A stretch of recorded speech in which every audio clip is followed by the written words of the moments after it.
이번 세 번째 챕터에서는 색채에 대한 내용을 학습합니다. 요즘 대부분의 사진은 컬러로 촬영하고 제작이 됩니다.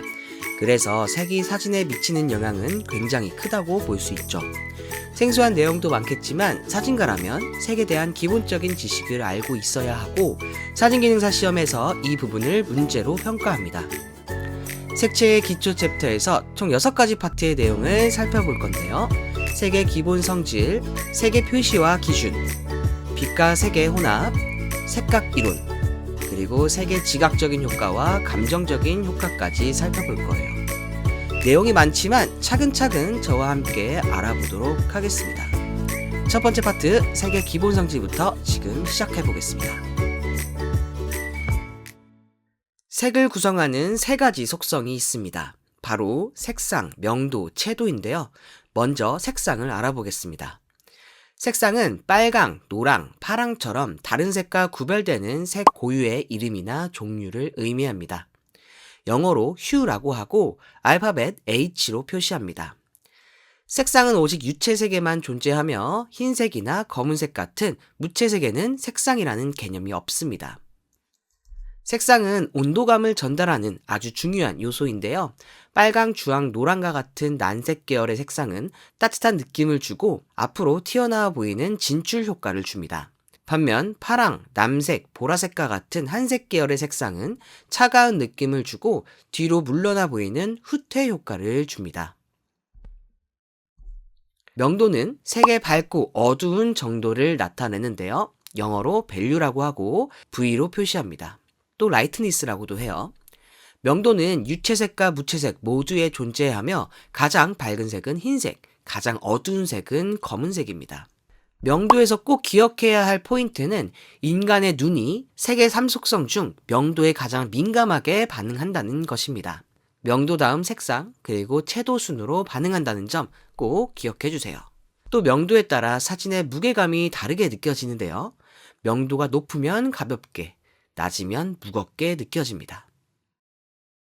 마지막 속성은 색의 선명하고 탁한 정도를 나타내는 채도입니다. 영어로 크로마라고 하며 C로 표시하고요. 또 세츄레이션이라고도 합니다. 색상과 마찬가지로 채도는 유채색에만 존재합니다. 회색 성분이 전혀 없는 가장 깨끗한 상태를 순색이라고 하고 순색은 채도가 높아 강렬하고 시선을 끄는 효과가 있고요. 감정적으로 흥분시키는 느낌을 유발합니다. 반면 회색이 섞일수록 채도가 낮아져 탁색이 되고요. 채도가 낮은 색은 차분하고 안정된 느낌을 주어 감정적으로 침정 효과가 있습니다. 이렇게 색을 구성하는 3속성, 색상, 명도, 채도 기억해 주시고요. 관련된 문제 풀어보겠습니다. 1번 문제, 색의 3속성 중 인간의 눈에 가장 빠르고 예민하게 작용하는 요소는 1번 색상, 2번 명도, 3번 채도, 4번 감도.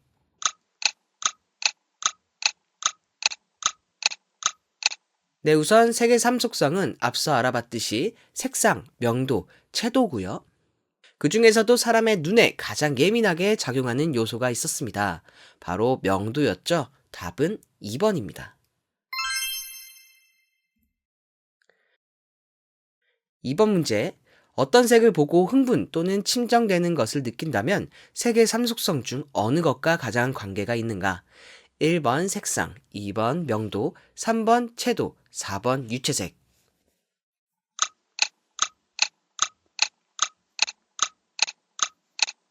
네, 채도가 높을수록 감정적으로 흥분을 유발하고 채도가 낮을수록 안정되고 침정되는 효과가 있었습니다. 그래서 답은 3번 채도죠. 3번 문제, 색의 3속성을 옳게 나타난 것은 1번 색상 명도 조도, 2번 조도 희도 채도, 3번 색상 조도 채도, 4번 색상 명도 채도.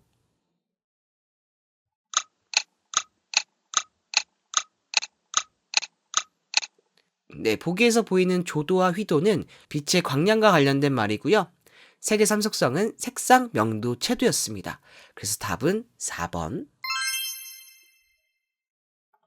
우리가 세상을 볼 때 마주하는 수많은 색은 크게 두 가지 그룹으로 나눠볼 수 있습니다. 바로 색깔이 없는 무채색과 색깔을 가진 유채색입니다. 먼저 무채색부터 살펴볼게요. 흰색, 검은색, 그리고 그 사이의 모든 단계의 회색이 여기에 속합니다. 무채색의 가장 큰 특징은 색의 3속성 중 명도만 가지고 있다는 점입니다.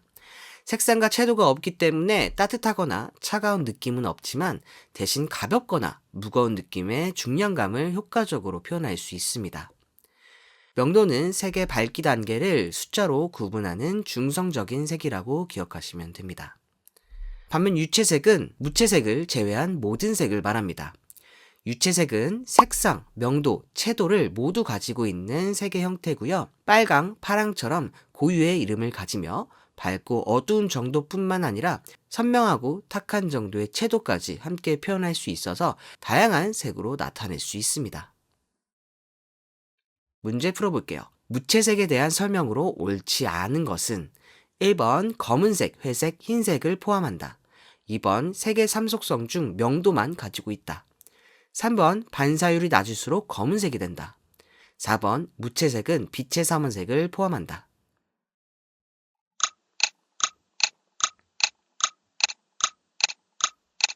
네, 선택지 1번부터 보면요. 검은색, 회색, 흰색을 포함하는 게 무채색이 맞습니다. 2번 무채색은 색의 3속성 중 명도만 가지고 있는 게 맞죠. 3번 반사율이 낮을수록 검은색이 되고 반사율이 높을수록 흰색이 됩니다. 맞고요. 4번 무채색은 빛의 삼원색을 포함한다. 빛의 삼원색은 레드, 그린, 블루, 빨강, 초록, 파랑입니다. 무채색은 색상을 갖지 않죠? 그래서 4번이 정답이네요. 이제 두 번째로 색을 표시하는 방법에 대해 살펴보겠습니다. 색을 표시하는 방법은 여러 가지가 있는데요. 먼저 색상환에 대해 알아보겠습니다. 색상환은 이름의 환이라는 글자에서 알 수 있듯이 색상들을 동그랗게 늘어놓은 표시법을 말합니다. 색상환은 단순히 색을 모아둔 것이 아니라 정교한 규칙에 의해 만들어졌는데요. 빛의 스펙트럼에서 볼 수 있는 7가지 주요 색을 기본으로 그 사이에 수많은 색들을 연속적으로 배치하여 둥글게 연결한 구조를 가집니다. 이를 통해 색들이 어떻게 변해가는지 그 흐름을 직관적으로 이해할 수 있고 서로 반대되는 보색 관계나 비슷한 인접색의 관계를 파악할 수 있도록 도와줍니다. 색의 관계를 한눈에 파악할 수 있도록 3차원 공간에 체계적으로 색들을 배열한 입체 모형을 바로 색입체라고 합니다. 색입체는 3개의 축으로 구성되어 있는데요. 하나씩 살펴볼게요.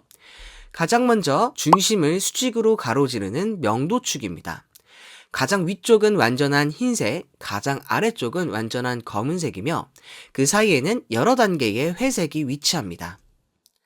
두 번째로 원의 둘레를 따라 도는 색상 분포입니다. 우리가 방금 배운 색상환의 순서대로 빨강, 노랑, 파랑 등의 색들이 명도의 축을 중심으로 둥글게 배열되어 있습니다. 마지막으로 중심축에서 바깥쪽으로 뻗어나가는 채도 분포입니다. 중심축에 가까울수록 채도가 낮은 탁색이고 바깥쪽으로 멀어질수록 색이 선명해지는 고채도, 즉 순색이 됩니다. 관련된 문제 풀어볼게요.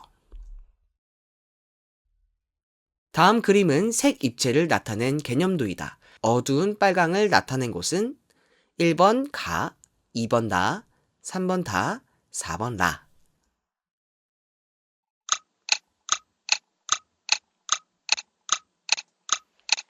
뇌 좌측에 나타나 있는 색 입체 모형을 보게 되면 가는 가장 위쪽에 있고요. 나와 다는 중앙 쪽에 있는데 나는 중심축으로 멀어져 있고 다는 중심축 쪽에 가까이 붙어 있습니다. 라는 가장 아래에 있네요. 근데 여기서 물어보는 것은 어두운 빨강을 찾으라고 합니다. 같은 빨간색 계열이라고 하더라도 색 입체에서 가장 아래쪽에 분포한 색이 어두운 색이 되겠죠? 그래서 답은 라입니다.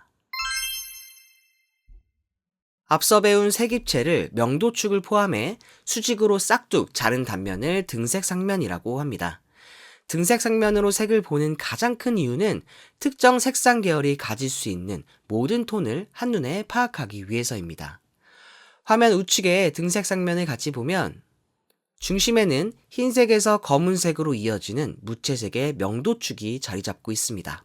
중심축을 기준으로 오른쪽에는 OR이라는 특정색, 즉 여기서는 빨강색이 펼쳐지고 그 반대쪽 좌측에는 그 색의 보색인 OBG, 청록색이 위치하게 됩니다.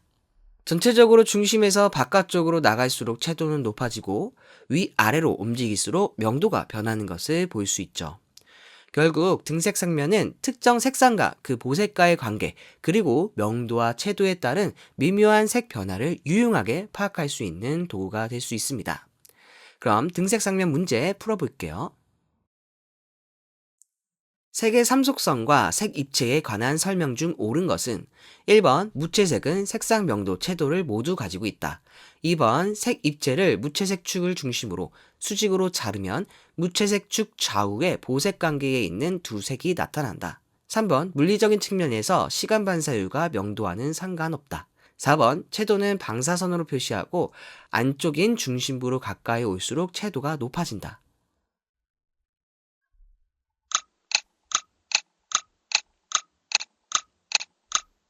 선택지 1번부터 살펴보면요. 무채색은 색상 명도 채도를 모두 갖고 있지 않고 명도만 가지고 있고요. 아닙니다. 2번 색 입체를 무채색 중심축을 수직으로 자르면 좌우 보색 관계가 나타나는 등색 상면이 나타나죠. 맞네요. 2번 같은데요. 3번 계속 보겠습니다. 명도는 반사율과 관련이 있죠. 반사율이 높아질수록 명도가 높아지고 반사율이 낮아질수록 명도는 낮아집니다. 4번 채도는 방사선으로 표시하지만 안쪽 중심부로 갈수록 채도는 낮아지고 바깥쪽으로 갈수록 채도가 높아지죠. 그래서 답은 2번입니다. 다음은 표색계를 알아보겠습니다. 표색계란 색을 정확하게 측정하고 표시하기 위해 일정한 체계로 정리한 것을 말합니다. 대표적으로 몇 가지 알아볼 건데요. 먼저 가장 대표적인 먼셀 표색계입니다. 먼셀 표색계는 미국의 화가이자 색채학자인 엘버트 먼셀이 1905년에 고안한 표색계인데요. 우리가 앞서 배운 색의 삼속성인 색상, 명도, 채도를 기준으로 색을 체계화한 것이 특징입니다. 이 시스템은 매우 논리적이고 정확해서 현재 우리나라의 교육용 및 산업용 표준 KS의 기반으로도 널리 활용되고 있습니다.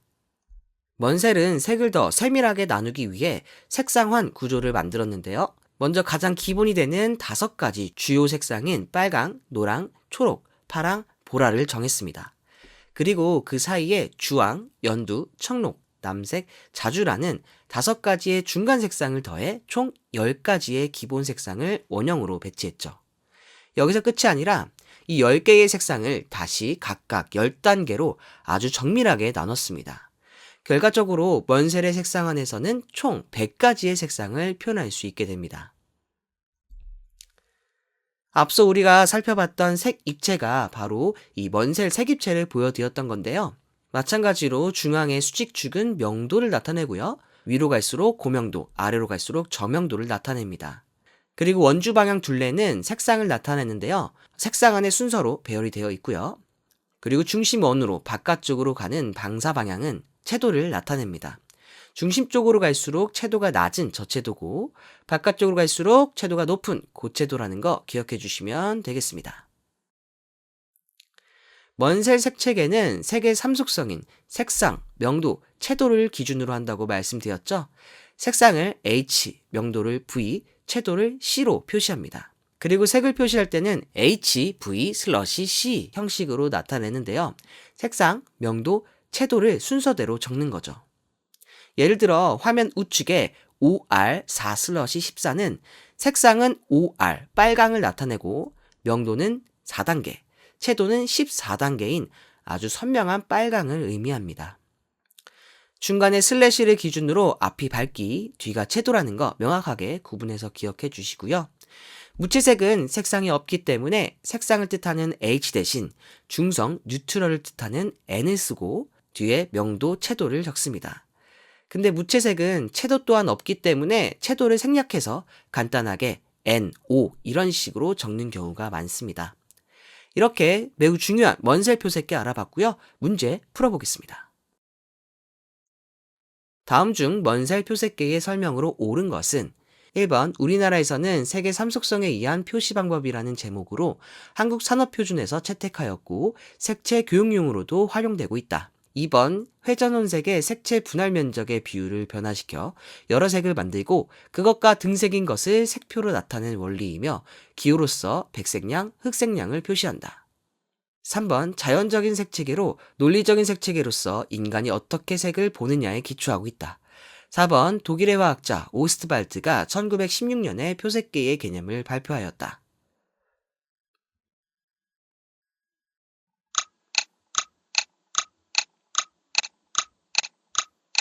네, 먼셀 표색계는 대표적인 표색계로서 우리나라의 교육용으로 활용되고 있고요. 한국 산업 표준에서 채택하여 사용하고 있는 표색계였습니다. 그래서 해당하는 1번이 정답입니다. 오스트발트 표색계는 독일의 노벨 화학상 수상자인 비렐름 오스트발트가 1914년에 고안한 색채계입니다. 오스트발트 색채계의 가장 큰 특징은 모든 색이 순색, 흰색, 검은색 세 가지의 성분 혼합 비율로 결정된다고 보는 점입니다. 그래서 이를 공식으로 나타내면 W 더하기 B 더하기 C는 100%가 되는 거죠. 오스트발트 색상화는 먼셀과는 조금 다른 기준으로 만들어졌습니다. 바로 헤링의 4원색설에 기초하고 있는데요. 먼저 빨강, 노랑, 파랑, 초록이라는 네 가지 기본색을 정하고 그 사이에 주황, 보라, 청록, 연두를 더해 기본 8색을 배치합니다. 그리고 이 8가지의 색을 다시 각각 3단계로 세분화하여 총 24개의 색상으로 구성된 색상안을 완성했습니다. 색상을 표현할 때 파랑을 울트라 마린 블루, 초록을 시그린, 청록을 터커이즈, 연두를 리프 그린으로 명칭한다는 특징도 참고해주세요. 오스트발트 색채계에서는 색상번호, 백색량, 흑색량의 순서로 색을 표현합니다. 색상번호는 앞서 봤던 오스트발트 색상안의 색상번호를 표기하고요. 백색량과 흑색량은 각각의 혼합 비율을 나타내는 알파벳 기호로 나타냅니다. 해당 기호에 따른 혼합비를 아래 표에서 보여주는데요. 예를 들어 13L2라는 색상의 의미를 파악해 본다면 색상안의 13번째 울트라 마린 블루 색상이고요. 먼저 표시되는 알파벳 L은 백색량을 나타내니까 8.9%이고 뒤에 흑색량 기호는 알파벳 E니까 65%를 뜻합니다. 등색 삼각형에서 찾아보면 이 색상이라는 것을 찾아볼 수 있습니다.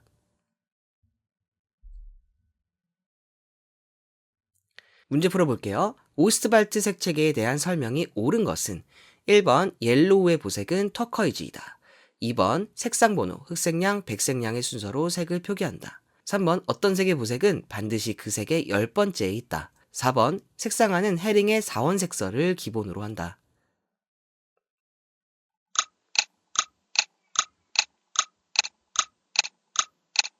네, 선택지 1번부터 살펴보면 오스트발트 색상안 기억하실지 모르겠지만 옐로우의 보색은 터커이즈가 아니라 울트라 마린 블루였습니다. 그리고 2번 색상번호 흑색량 백색량 순이 아니라 색상번호와 백색량 흑색량의 순서로 색을 표현하고요. 3번 보색은 색상안의 반대쪽에 위치합니다. 근데 오스트발트 색상안은 24가지의 색으로 구성되어 있기 때문에 10번째가 아니라 24의 절반인 12번째에 있게 되고요. 그리고 오스트발트 색상화는 헤링의 4원색설을 기본으로 했죠. 그래서 4번의 내용만 옳은 내용이 되겠습니다. 정답은 4번. 다음으로 NCS 표색계입니다. 1979년 스웨덴 컬러 센터에서 발표한 이 시스템은 내추럴 컬러 시스템이라는 이름 그대로 시대에 따라 변하는 유행색이 아닌 인간이 보편적으로 느끼는 자연색을 체계화했습니다. 사람이 색을 보고 얼마나 검게 느끼는지, 얼마나 선명하게 느끼는지를 수치화했기 때문에 인테리어나 건축 분야에서 매우 실용적으로 쓰이고 있습니다. NCS의 색상화는 앞서 배운 오스트발트와 마찬가지로 헤링의 4원색설을 기원을 두고 있습니다. 하지만 색을 나누는 단계는 더 세밀한데요. 기준이 되는 4색인 노랑, 빨강, 파랑, 초록 사이의 구간을 각각 10단계로 아주 촘촘하게 나누었습니다. 그 결과 기본 4색의 10단계를 곱해 총 40가지의 색상으로 구성된 정교한 색상안이 완성되었죠. 먼셀은 100색상, 오스발트는 24가지 색상, 그리고 NCS는 40색상 구분해서 기억해주세요. NCS의 색표기법을 알아보겠습니다. 우선 NCS는 색상을 흰색, 검은색, 노랑, 빨강, 파랑, 초록의 6가지 심리색을 원색으로 삼고요. 뉘앙스와 색상 두 부분으로 나누어 표시합니다. 여기서 뉘앙스란 흑색도와 순색도의 비율을 나타내고요. 색상은 유채색의 원색 사이의 위치로 나타냅니다. 이렇게만 보면 확 이해가 되지 않는데요. 우측 예시로 나와 있는 NCS 표기를 보면서 어떤 색인지 찾아보겠습니다. NCS S1040-R20B 이렇게 표기가 되어 있는데요. NCS 뒤에 S는 1995년 개정된 NCS 제2판 표준이라는 뜻의 스탠다드를 의미합니다. 중요한 건 그 뒤에 나오는 표시겠죠? 앞서 나오는 표시가 바로 뉘앙스를 나타냅니다. 앞에 10은 흑색도, 즉 검은색이 10% 섞였다는 뜻이고 뒤에 40은 순색도, 즉 색의 선명함이 40%라는 뜻입니다. 나머지 50%는 자동으로 백색도가 되겠죠? 하이픈 뒤에 나오는 표기가 색상 표시입니다. 기준이 되는 빨강색 아래서 파랑색 B 방향으로 20%만큼 치우친 색이라는 의미예요. 그래서 해당 색상 코드는 연한 분홍색을 나타냅니다. 이해되시죠? NCS 표색에 관련된 문제 풀어볼게요. 시대에 따라 변하는 유행색이 아닌 보편적인 자연색을 기본으로 인간이 어떻게 색채를 보느냐에 기초한 지각색의 심리적 혼합비를 나타낸 표색계는 1번 NCS 표색계, 2번 PCCS 표색계, 3번 먼셀 표색계, 4번 오스트발트 표색계.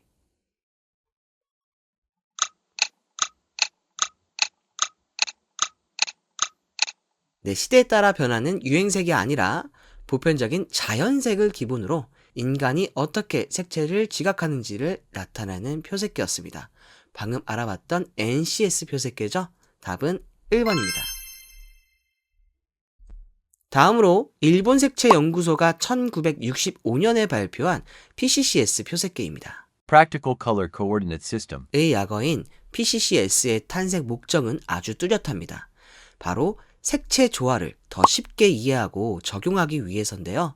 단순히 색을 나열하는 것이 아니라 여러 색을 섞었을 때 어떤 느낌이 나는지, 즉 톤과 색조를 종합적으로 이해하는 데 가장 최적화된 구조를 가지고 있습니다. PCCS의 가장 큰 특징은 색을 색상과 톤이라는 두 가지 축으로 분류한다는 점입니다. 색상은 24 색상안을 기본으로 사용하고요. 톤은 명도와 채도를 하나로 묶은 개념인데 PCCS는 색의 인상을 결정하는 12가지의 기본 톤을 제시합니다. 그중 3가지 톤을 예시로 자세히 보면 맨 윗줄은 비비드 톤, 중간은 딥톤, 마지막은 라이트 톤입니다. 같은 색상이라도 톤의 종류에 따라 색의 느낌이 달라지는 것을 볼 수 있죠. 이런 식으로 톤을 비비드, 선명한, 브라이트, 밝은, 소프트, 부드러운, 덜, 칙칙한, 다크, 어두운 등 우리가 일상에서 쓰는 직관적인 형용사로 톤을 분류하고 있습니다. 예시인 V2라는 색상을 함께 볼까요? 앞에 V는 톤 기호로 비비드 선명한 톤임을 나타냅니다. 뒤에 숫자 2는 색상 번호를 나타내는데 24 색상안 중 2번인 빨강을 의미합니다. 이렇게 기호만 보고도 아주 선명한 빨간색이구나 라고 색의 구체적인 느낌까지 직관적으로 전달할 수 있습니다. PCCS 표색계 관련된 문제 풀어볼게요. PCCS 표색계에 대한 내용으로 옳은 것은 1번 PCCS는 색채 조화를 주목적으로 하기에는 한계가 있기 때문에 적절하지 않다. 2번 톤과 색조를 종합적으로 이해하는 데 적합한 구조를 가지고 있다. 3번 색채 관리 및 조색, 색 좌표의 전달에 적합하다. 4번 1964년 프랑스 색채연구소가 독자적으로 개발하여 발표하였다.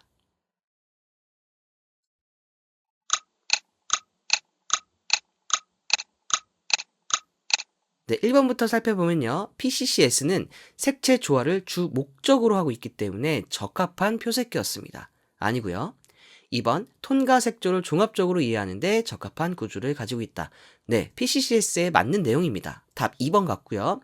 3번 계속 알아보면 색 좌표를 전달하기에 적합한 것은 PCCS가 아니라 뒤에서 배울 CIE 표색계입니다. 4번 프랑스 색채연구소가 아니라 일본 색채연구소였죠. 그래서 답은 2번입니다. 마지막 CIE 표색계는 색을 가장 객관적이고 수학적으로 측정하기 위해 만들어진 세계 표준입니다. 1931년 국제조명위원회 CIE에서 제정한 이 시스템은 빛을 섞는 갑법 혼합의 원리를 기본으로 합니다. 사람의 눈이 색을 느끼는 물리적인 실험을 바탕으로 세 가지 가상의 기본 자극인 3자극값 XYG를 정리하여 모든 가시광선의 색을 수치로 표현해냈죠. 오늘날 우리가 사용하는 디지털 카메라, 모니터, 프린터 사이의 색을 맞추는 모든 기술의 뿌리가 바로 이 CIE 표색계에 있습니다. CIE 시스템의 첫 번째 모델인 CIE XYG는 인간의 시각 특성을 3차원 좌표계로 만든 것입니다. XYG에서의 Y는 색의 밝기인 명도를 나타내며 나머지 X와 G는 색의 분포를 정의합니다. 이 3차원 데이터를 2차원 평면에 투영한 것이 우측에 보이는 맑은 모양의 색도표입니다. 이 도표에서 중심부는 흰색을 의미하며 외곽으로 갈수록 색이 선명해집니다. CIE XYG는 수학적으로는 훌륭하지만 사람이 느끼는 색의 차이와는 조금 거리가 있었습니다. 이를 보완하여 1976년에 발표된 것이 바로 CIE LAB입니다. 이 시스템은 사진 후보정 프로그램에서 흔히 보이는 LAB 모드의 주인공입니다. LAB에서 L은 명도를 나타내는데요. 0은 검정, 100은 흰색을 나타냅니다. A는 적색과 녹색 사이의 축을 의미하고 B는 황색과 청색 사이의 축을 나타냅니다. LAB는 두 색 사이의 수치적 거리인 델타 E, 즉 색차를 계산하는 데 매우 적합하여 오늘날 인쇄, 섬유, 디지털 영상 등 산업 전반의 표준으로 쓰이고 있습니다. LAB를 사용자가 더 직관적으로 이해할 수 있게 변환한 CIE LCH 표색기입니다. 이 시스템은 우리가 앞서 배운 색의 삼속성을 가장 명확하게 시각화하는데요. L은 명도를 나타냅니다. C는 크로마, 채도를 나타내고요. H는 휴, 색상을 나타내는데 0도에서 360도까지의 각도로 색의 위치를 표시합니다.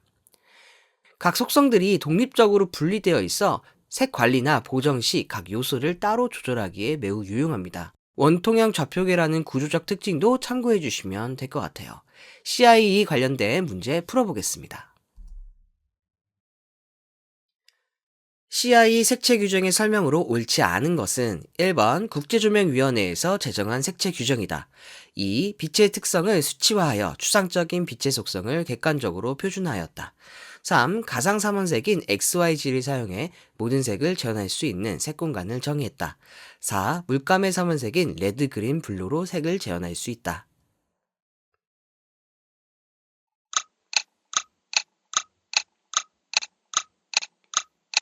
네, CIE 색채 규정은 국제조명위원회에서 제정한 색채 규정이고요.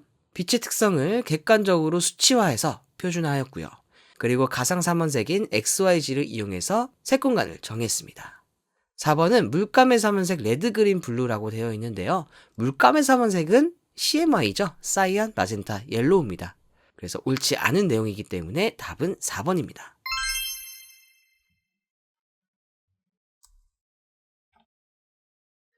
사람마다 색을 느끼는 방식은 제각각입니다. 그래서 우리는 서로 같은 색을 정확히 전달하기 위한 과학적인 약속이 필요하죠. 수만 가지 색의 질서를 부여하는 색의 기준, 지금 확인해 보겠습니다. 먼저 한국의 색채 표준을 알아볼게요. KS 색채 규정은 우리나라 산업 전반에서 색을 체계적으로 관리하기 위해 정한 국가 표준입니다. 한국산업표준 KS에서는 색채 분야의 정확한 소통을 돕기 위해 주로 먼세 표색계와 CIE 표색계를 기반으로 색의 이름과 표시 방법을 표준화하고 있습니다. 주요 규정으로는 물체색의 색이름, 광원색의 색이름, 그리고 색의 삼속성에 의한 표시 방법 등 총 6가지 핵심 규정이 존재합니다. 이 규정들은 사진, 인쇄, 디자인, 가전 등 색이 중요한 모든 산업에서 공용어 역할을 합니다. 모두 다 살펴볼 수는 없고 대표적으로 몇 가지만 살펴볼게요. 먼저 물체색의 색이름에 대한 규정입니다. 물체색을 부르는 가장 기본적인 약속인 개통색 이름은 유체색과 무체색을 빨강, 그리고 영어 레드, 약호 R 이런 식으로 표시합니다. 우리가 흔히 많이 보던 양식으로 색 이름을 규정하고 있죠. 수치나 논리적인 이름 대신 우리가 일상에서 흔히 접하는 사물에 빗대어 부르는 이름도 표준으로 지정하고 있는데 이를 관용색 이름이라고 합니다. 관용색 이름은 식물, 사물 등 우리에게 익숙한 대상의 색감을 그대로 빌려온 것입니다. 예를 들어 벚꽃색, 사과색, 코코아색, 살구색 등이 여기에 속하죠. 이러한 이름들은 비록 개통색 이름만큼 엄격하게 속성을 나타내지는 않지만 사람들 사이에서 직관적으로 색의 느낌을 전달할 때 매우 유용합니다. 또 다른 색의 표기 방법으로 색의 삼속성에 따른 표시 방법입니다. 우리나라는 기본적으로 먼셀의 HVC 표기법을 채택하고 있습니다. 유채색은 색상, 명도, 채도 순서로 적게 되고요. 예시로 나온 2.5R 4/10은 빨간 계열의 색상을 정확한 수치로 나타낸 것입니다. 무채색은 무채색을 뜻하는 N 뒤에 명도 값을 적어 N8처럼 표기합니다. 특이한 게 미세한 색을 띠는 무채색을 별도로 표기하는데요. 순수한 회색이 아니라 아주 약간의 생미가 섞인 경우에는 NV/HC 형식으로 사용합니다. 예를 들어 N5.5/Y0.3은 중간 밝기의 회색인데 약간 노란 기운이 섞여 있다는 뜻입니다. KS 색채 규정 문제 풀어보겠습니다. KS 색채 규정의 설명으로 옳지 않은 것은 1. 색을 표시하는 방법은 색견본의 제시, 색이름, 색의 표시 등 크게 세 가지로 나눠볼 수 있다. 2. KSA 0062 색의 삼속성에 의한 표시 방법은 한국산업표준 KS에서 규정하였다. 3번 색 이름은 개통색 이름과 관용색 이름으로 나눌 수 있다. 4. 빨강, 주황, 청록, 남색 등은 무채색의 기본색 이름이다.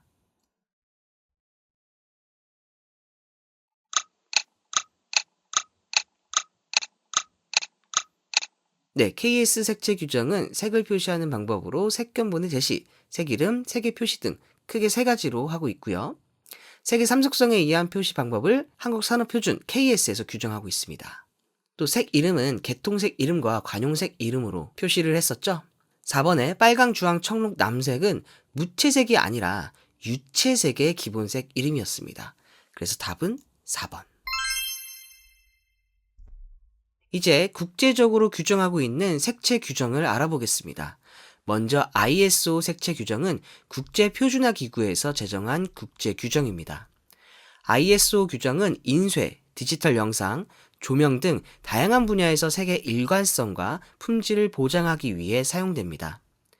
대표적인 예로 ISO 12647 표준이 있는데 이는 인쇄물의 색상, 잉크, 용지 등에 대한 구체적인 기준을 명시하고 있습니다. 국제조명위원회 CIE에서 제정한 CIE 색채 규정은 색을 과학적이고 수학적으로 정의하는 이론적 토대가 됩니다. 이 시스템은 빛과 색의 정량적 측정 및 표준화를 목적으로 합니다. 핵심은 사람의 시각이 색을 인지하는 방식을 수학적으로 모델링하여 장치에 구애받지 않는 국제표준 숫자를 정했다는 점입니다. 우리가 앞서 배운 CIE-XYG나 CIE-LAB 표색계가 바로 이 규정의 대표적인 예시입니다. 이는 오늘날 모니터 캘리브레이션이나 디지털 이미지 처리 등 CMS라고 부르는 정밀한 색상 관리의 뼈대가 됩니다. 그럼 관련 문제 풀어볼게요. 다음 CIE 색채 규정의 설명으로 옳지 않은 것은 1번 색채 표준을 국제적으로 정의하기 위해 전문가들이 모인 국제회의이다.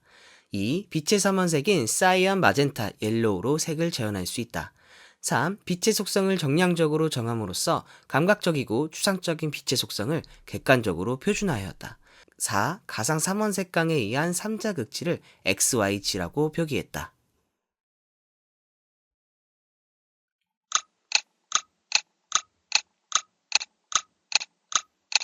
네, CIE는 색채 표준을 국제적으로 정의하기 위해 전문가들이 모인 국제회의, 즉 국제조명위원회였죠. 그리고 이번에 빛의 삼원색인 사이언, 마젠타, 옐로우로 색을 재현했다는 말은 옳지 않습니다. 왜냐하면 빛의 삼원색은 사이언, 마젠타, 옐로우가 아니라 레드, 그린, 블루죠? 아니고요. 3번 빛의 속성을 정량적으로 정해서 감각적이고 추상적인 빛의 속성을 객관적으로 표준화하려고 했습니다. 맞고요. 4번 CIE XYG에 대한 내용입니다. 맞고요. 그래서 답은 2번입니다. 이번에는 실제 디자인과 산업 현장에서 실무자들이 가장 많이 참조하는 산업용 색채 표준을 살펴보겠습니다. 디자이너나 인쇄업계 종사자라면 많이 들어보셨을 것 같은데요. 미국의 색채 전문 기업인 팬톤입니다. 팬톤은 전 세계 인쇄 및 디자인 산업 전반에서 마치 표준처럼 사용되는 상업용 색채 시스템입니다. 팬톤에서는 팬톤 매칭 시스템 PMS라는 독자적인 관리 체계를 통해 수천 가지 색상의 고유 번호를 부여하고 그 색을 인쇄 잉크로 정확하게 구현할 수 있는 잉크 혼합 비율을 제공합니다. 덕분에 디자이너가 팬톤 185C라는 코드만 전달하면 색의 어디에 있는 인쇄소든 장비의 차이와 상관없이 똑같은 빨간색을 찍어낼 수 있게 되죠. 그래서 전 세계 많은 디자이너와 인쇄 종사자들이 팬톤 색표집을 참고하여 작업을 하고 함께 협업하고 있습니다. 팬톤을 인쇄와 디자인 산업에서 많이 사용한다면 건축이나 자동차, 공업 현장에서는 RAL을 많이 사용하고 있습니다. RAL은 독일에서 시작되어 현재는 유럽 전역과 전 세계 산업 현장에서 사용되는 국가공인 색채 표준 규격입니다. 주로 건축 외장재, 페인트 도료, 자동차 도색, 플라스틱 등 제조 및 산업 현장 전반에서 색상을 정확하게 지정하고 관리하는 데 사용됩니다. 가장 널리 쓰이는 RAL 클래식 시스템은 RAL 뒤에 4자리 숫자를 붙여 색을 표기합니다. 화면에 보이는 컬러 차트를 참고하여 정확한 색상들을 찾아 사용하게 됩니다. 산업용 색채 표준 관련된 문제 풀어보고 색의 기준 파트 마치도록 하겠습니다. 미국 산업 전반에 걸쳐 표준으로 널리 사용되는 컬러 시스템은 무엇인가? 1. 팬톤, 2. PCCS, 3. NCS, 4. RAL.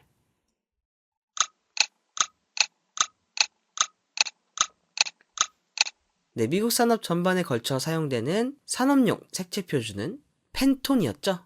답은 1번입니다.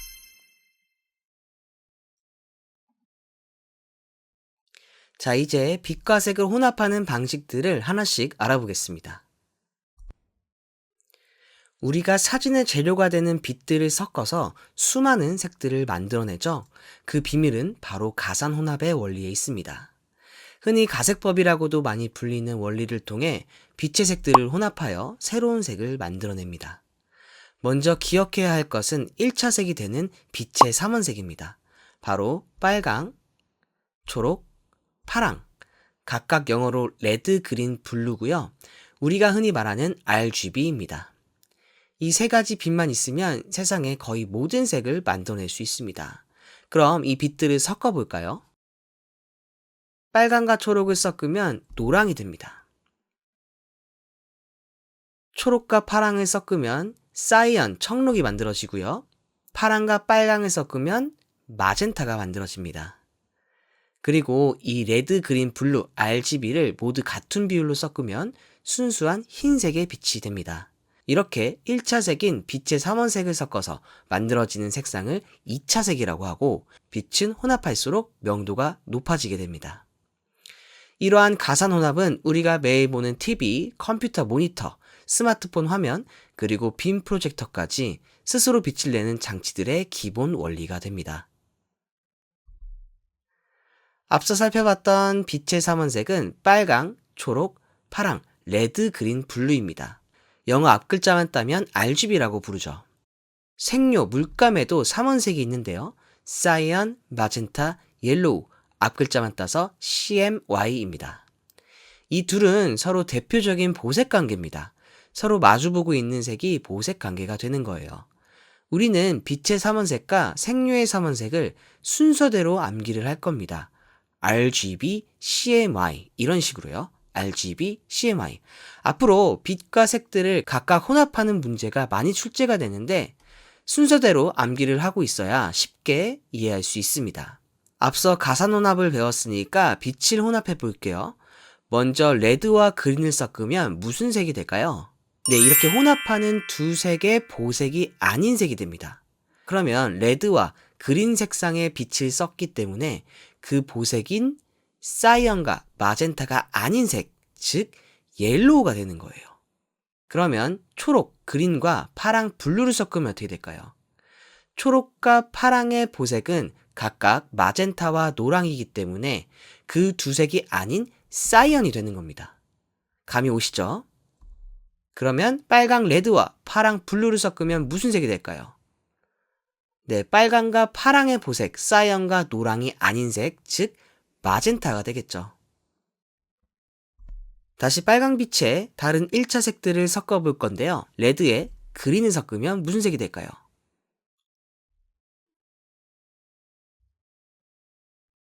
레드와 그린의 보색이 아닌 색, 사이언과 마젠타가 아닌 옐로우입니다.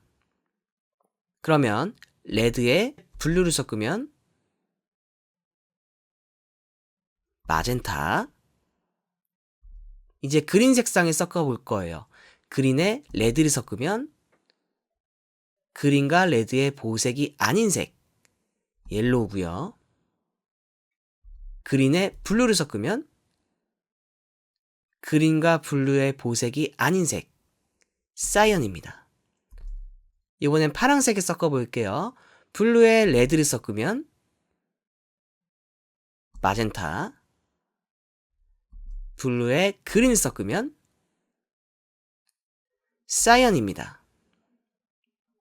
빛의 삼원색인 레드, 그린, 블루, RGB를 동일하게 섞으면 백색이 됩니다. 이렇게 가산혼합은 마무리하고요. 문제 풀어볼게요. 다음은 세개혼합 중 가색법에 대한 설명이다. 옳은 것은 1. 가산혼합의 삼원색은 황색, 청색, 적자색이다. 2. 가산혼합의 원색인 황색과 청색을 혼합하면 녹색이 된다. 3. 가산혼합의 삼원색을 모두 혼합하면 백색이 된다. 4. 가산혼합의 원색인 적자색과 청색을 혼합하면 청자색이 된다.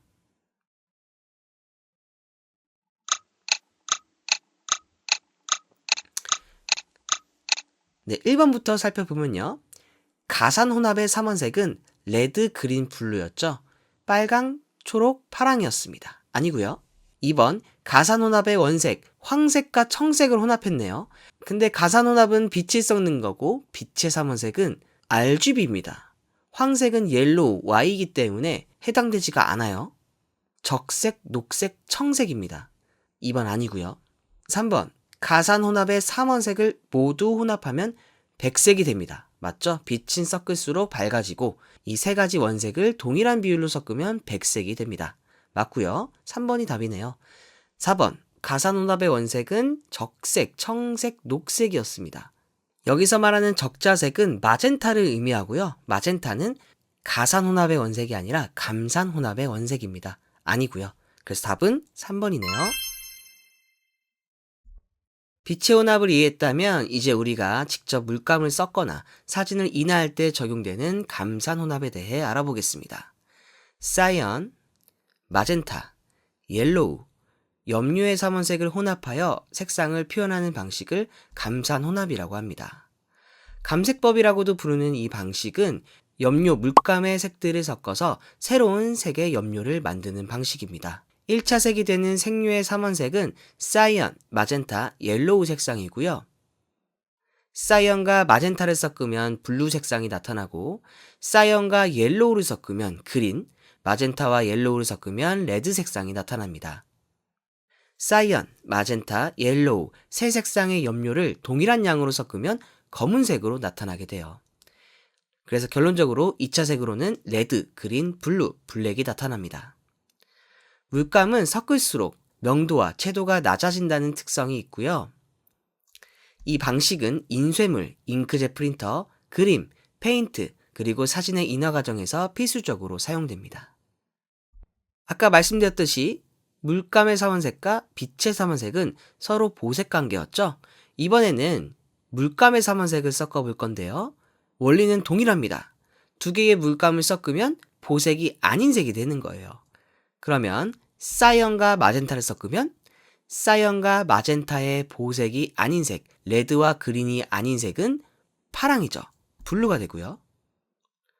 마젠타와 옐로우를 섞으면 각각의 보색이 아닌 색, 레드가 됩니다. 그럼 사이언과 옐로우를 섞으면 무슨 색이 되겠어요? 네, 그린 초록색이 되는 거죠. 네, 물감도 하나씩 섞어보겠습니다. 사이언에 물감을 섞어볼 건데요. 먼저 마젠타를 섞어볼게요. 그러면 사이언과 마젠타의 보색이 아닌 색, 무슨 색이죠?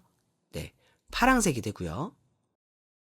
사이언에 옐로우를 섞으면 보색이 아닌 색, 그린이 됩니다. 이번엔 마젠타에 섞어볼게요. 마젠타에 사이언을 섞으면 마젠타와 사이언의 보색이 아닌 색, 블루고요. 마젠타에 옐로우를 섞으면 레드입니다. 마지막으로 옐로우에 사이언을 섞으면 그린이고요. 옐로우에 마젠타를 섞으면 옐로우와 마젠타의 보색이 아닌 색, 레드가 됩니다. 사이언, 마젠타, 옐로우의 물감을 전부 동일하게 섞으면 검정색이 됩니다. 이렇게 감산 혼합까지 알아봤고 관련된 문제 풀어보겠습니다. 감색법의 혼합 방법으로 옳은 것은 1. 옐로우와 사이언을 섞으면 그린 2. 옐로우와 마젠타를 섞으면 블루 3. 마젠타와 사이언을 섞으면 레드 4. 옐로우와 마젠타 그리고 사이언을 섞으면 화이트.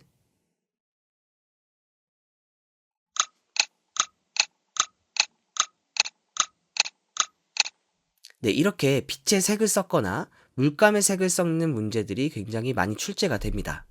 이럴 때는 빛의 삼원색과 물감의 삼원색을 우리가 순서대로 외운 거를 나열해서 생각을 해보는 거예요. 빛의 삼원색 R, G, B, 물감의 삼원색 C, M, Y. 혼합하는 두 색의 보색이 아닌 색을 고르면 되는 거죠. 1번 옐로우의 보색은 블루고요. 사이언의 보색은 레드입니다. 네, 그럼 빛의 삼원색 중에서 이 두 색이 아닌 색은 그린 맞네요. 답 1번 같은데요. 2번 계속 가보겠습니다. 옐로우와 마젠타를 섞으면 무슨 색이 될까요? 두 색의 보색이 아닌 색, 레드가 됩니다. 블루가 아니죠? 마젠타와 사이언을 섞으면 무슨 색이 되죠? 레드가 아니라 블루가 됩니다. 그리고 물감의 삼원색인 옐로우, 마젠타, 사이언을 모두 다 섞으면 화이트가 아니라 블랙이 됐었죠? 그래서 답은 1번입니다. 앞서 배운 가산혼합이나 감산혼합은 빛이나 색료가 실제로 섞이는 방식이었습니다. 하지만 지금 배울 중간혼합은 물리적으로 섞이지 않은 작은 색점들이 우리 눈의 망막에서 시각적으로 합쳐져 제3의 색으로 인지되는 현상입니다. 중간혼합의 특징은 혼합된 색들이 원래 색들의 평균이 된다는 점입니다. 이 중간혼합은 크게 두 가지 병치혼합과 회전혼합으로 나뉘는데요. 먼저 병치혼합 알아보겠습니다. 병치혼합은 아주 작은 색점이나 가는 선들이 촘촘하게 배치됐을 때 이것을 일정 거리 이상 떨어져서 보면 각 색이 구분되지 않고 서로 섞여 새로운 색으로 보이는 현상입니다. 우리 주변에서 흔히 볼 수 있는 예시들이 많은데요. 수많은 점들을 찍어서 만드는 점묘화가 있고 여러 색상의 실들이 짜여진 직물, 컬러 모니터도 병치혼합의 예시라고 볼 수 있습니다. 다음 회전혼합은 서로 다른 색이 칠해진 원판을 아주 빠르게 회전시킬 때 각 색의 잔상 효과가 중첩되면서 새로운 중간색으로 보이는 현상입니다. 가장 대표적인 예시는 맥스웰의 색팽인데요. 예를 들어 빨간색과 노란색이 칠해진 팽이를 돌리면 우리 눈에는 주황색으로 보이게 되는 거죠. 네, 이렇게 중간혼합으로 병치혼합과 회전혼합까지 알아봤고요. 관련된 문제 풀어보겠습니다. 여러 색들이 촘촘히 뒤섞인 직물을 멀리서 보았을 때 하나의 색으로 보이는 것은 색상의 어떠한 혼합인가? 1. 가산혼합 2. 감산혼합 3. 병치혼합 4. 회전혼합.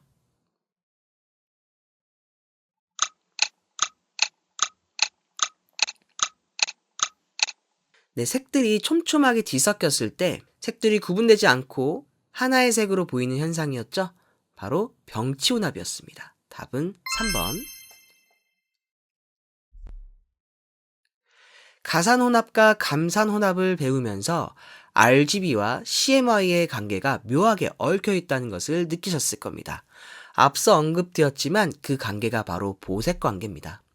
보색이란 색상환에서 서로 정반대편에 위치하는 한 쌍의 색을 말합니다. 보색 관계의 두 색은 함께 있을 때 서로 채도를 높여주어 아주 강렬한 대비 효과를 만듭니다. 하지만 이 두 색이 섞이면 어떻게 될까요? 혼합 방식에 따라 정반대의 결과가 나타납니다. 빛을 섞는 가산 혼합에서는 보색 관계인 두 빛이 섞으면 흰색의 빛이 되고요. 반면 물감을 섞는 감산 혼합에서는 보색 관계인 두 색료를 섞으면 채도가 급격히 떨어져 검은색이 됩니다. 우리가 꼭 알고 있어야 할 대표적인 보색 관계죠. 빛의 삼원색 레드, 그린, 블루와 염료의 삼원색인 사이언, 마젠타, 옐로우는 각각 서로 보색 관계라는 거 꼭 기억해 주시고요. 문제 풀어보겠습니다.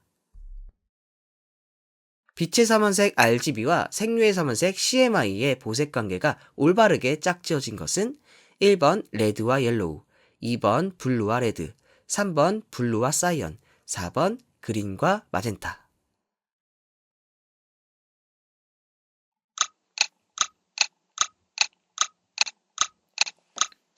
네, 우리 RGB와 CMY 순서대로 외웠다면 너무 쉬운 문제죠? 레드의 보색은 옐로우가 아니라 사이언이고요. 블루의 보색은 레드가 아니라 옐로우고 사이언도 아니었습니다. 그린의 보색은 마젠타, 맞죠? 답은 4번입니다. 지금부터는 여러 색각 이론에 대해서 살펴보겠습니다. 우리는 어떻게 수만 가지 색을 구별할 수 있을까요? 그 비밀은 우리 눈의 망막에 숨겨져 있습니다. 19세기 초 토마스 영이 제안하고 헤르만 폰 헬름홀츠가 완성한 이 이론은 현대 디지털 색채 기술의 가장 기초가 되는 이론입니다. 바로 영 헬름홀츠의 3원색설인데요. 원리는 이렇습니다. 우리 눈의 망막에는 빛에 반응하는 세 종류의 원추세포가 존재합니다. 각각 빨강, 초록, 파랑빛에 가장 민감하게 반응하는 세포들이죠.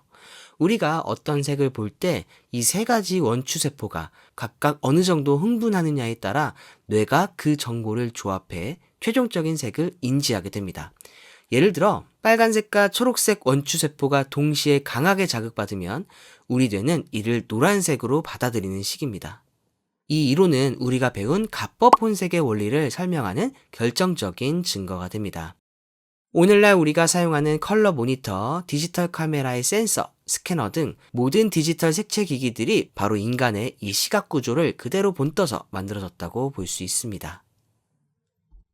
앞서 배운 삼원색설은 카메라의 센서처럼 빛을 받아들이는 과정은 잘 설명하지만 우리가 서로 반대되는 색을 왜 우리 눈이 동시에 느끼지 못하는지에 대해서 설명하는 것은 한계가 있었습니다. 이를 보완하기 위해서 1872년 에발트 헤링이 주장한 이론이 바로 반대색설입니다. 헤링은 우리 눈의 망막과 시신경이 색을 세 쌍의 반대되는 신호로 처리한다고 보았습니다. 그 세 쌍의 색들은 빨강, 초록, 노랑, 파랑, 흰색, 검은색이에요. 이것이 왜 반대색일까요? 예를 들어 어떤 신경세포가 빨강에 의해 활성화되면 그 반대색인 초록은 억제되기 때문입니다. 두 신호는 서로 싸우는 관계라 동시에 나타날 수 없습니다. 우리가 초록빛이 도는 빨강이나 파랑빛이 도는 노랑을 절대 상상할 수 없는 이유가 바로 여기에 있죠. 또 반대색설로 잔상 효과를 설명할 수 있는데요. 한 가지 색을 오래 보고 있으면 그 신호를 처리하는 세포가 피로해지고 눈을 돌렸을 때 억제되어 있던 반대 신호가 튀어나오면서 보색 잔상이 나타나게 됩니다. 영 헬름홀츠의 삼원색설과 헤링의 반대색설 중 어떤 게 맞는 걸까요? 혼란스러울 수 있는데요. 1960년대에 에드워드 맥니콜 연구팀은 이 두 이론이 서로 틀린 게 아니라 색을 처리하는 단계가 다를 뿐이라는 사실을 밝혀냈습니다. 그래서 단계설이라고도 불러요. 맥니콜의 혼합설은 우리 눈이 색을 처리할 때 다음에 두 단계를 거친다고 설명했습니다. 1단계는 망막의 수용기 단계로서 우리 눈의 가장 입구인 망막에서는 빨강, 초록, 파랑의 세 가지 원추세포가 빛을 받아들입니다.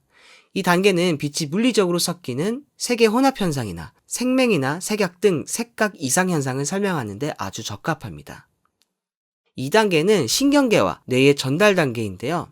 수용기에서 받아들인 신호가 시신경을 타고 뇌로 전달될 때는 해링이 말한 새쌍의 반대 신호 형태로 재해석이 됩니다. 이 단계 덕분에 우리는 색채 대비를 느끼고 눈이 피로할 때 나타나는 보색잔상 현상을 경험하게 되는 것이죠. 그럼 색각 이론에 관련된 문제 풀어보도록 하겠습니다. 1번 영헬리몰츠의 삼원색설을 설명한 것 중 틀린 것은 1. 영헬리몰츠의 삼원색은 빨강, 초록, 파랑이다. 2. 노랑은 빨강과 초록의 수용기가 같이 자극되었을 때 지각된다. 3. 세 종류 빛 수용기의 반응량에 따라 무한의 색이 느껴진다. 4. 감산혼합의 이론과 일치되는 점이 있다.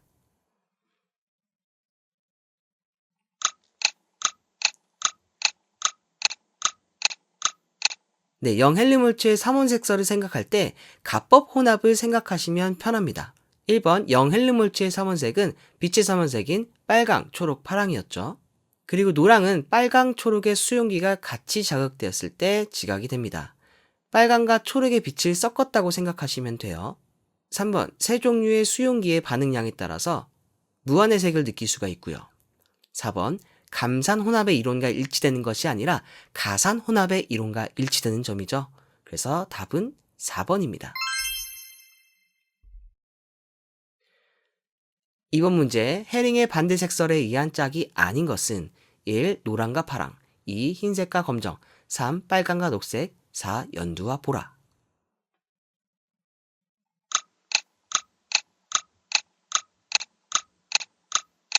네, 해링의 반대 색설은 세 가지의 색상 짝꿍이 있었습니다. 노랑과 파랑, 흰색과 검정, 빨강과 녹색이었죠. 연두와 보라는 해당되지 않습니다. 답은 4번.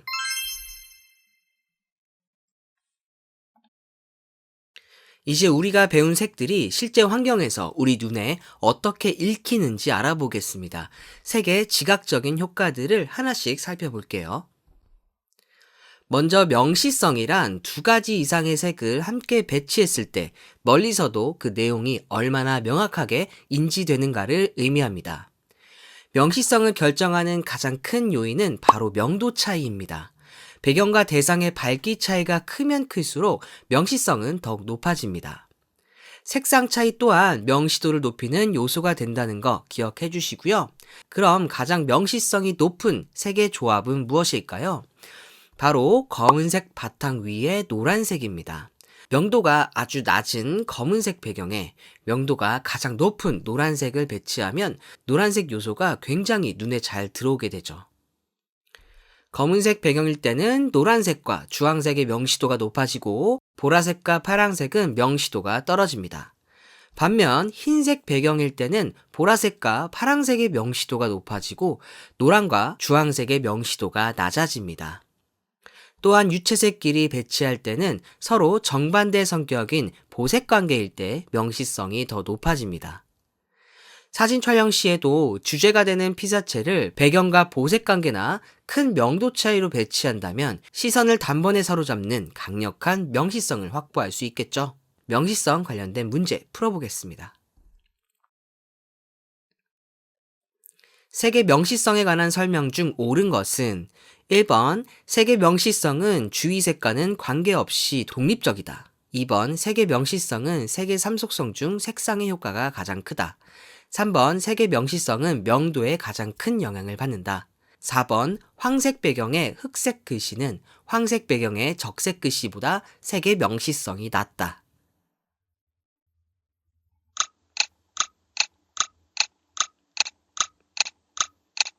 네, 1번부터 살펴보면요. 색의 명시성이라는 것은 단일색으로 독립적으로 볼 수 있는 게 아니라 주위색과 함께 배치했을 때 나타나는 효과였습니다. 그래서 틀린 내용이고요.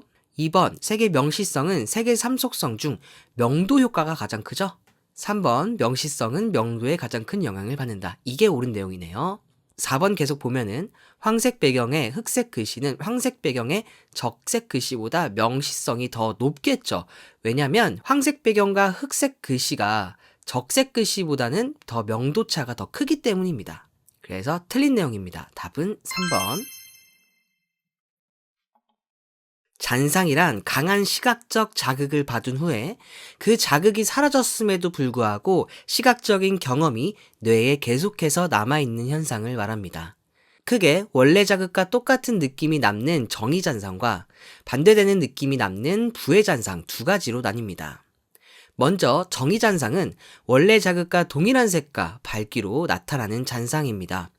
시세포가 강한 자극을 받은 뒤에도 잠시 동안 흥분 상태를 유지하기 때문에 발생하죠.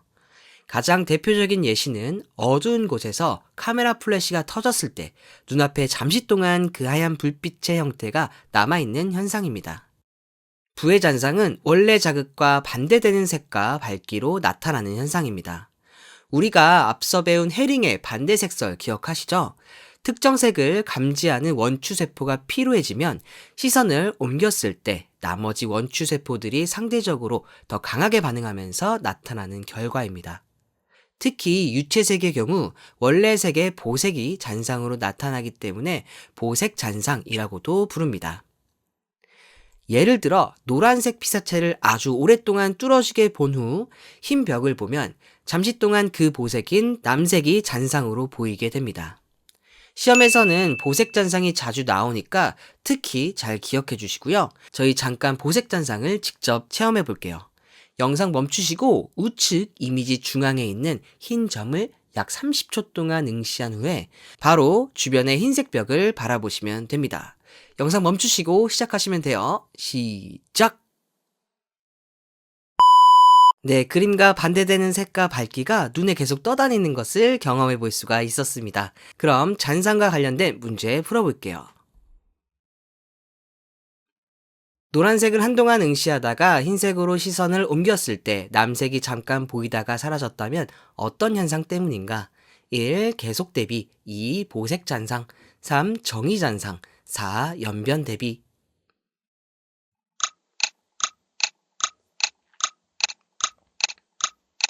네, 원래 자극이 사라져도 한동안 그 자극을 경험하는 현상이 잔상이었는데요. 원자극과 동일하게 자극이 남으면 정의잔상, 반대의 상으로 남으면 보색잔상이었습니다. 노란색이 남색으로 나타났으니까 보색잔상이겠죠? 답은 2번입니다.